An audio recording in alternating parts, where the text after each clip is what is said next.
Ngunit sa bisa ng Executive Order No. 36, ay napalitan ng pangalan nito bilang Davao Region.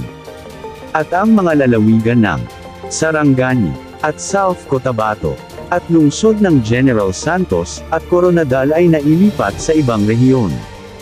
Sa rehiyong ito, partikular sa lungsod ng Davao, nagsilbi bilang alkalde ang ating Pangulo na si Rodrigo Roa Duterte sa loob ng halos 20 taon, bago siya tumakbo bilang Pangulo ng Pilipinas noong taong 2016.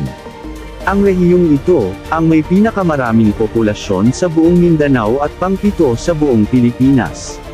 Itong rehiyon din ang sinasabing may pinakamataas na produksyon ng coconut at copra sa buong bansa, partikular ang lalawigan ng Davao Oriental na nakilala sa pangalang The Coconut Capital of the Philippines.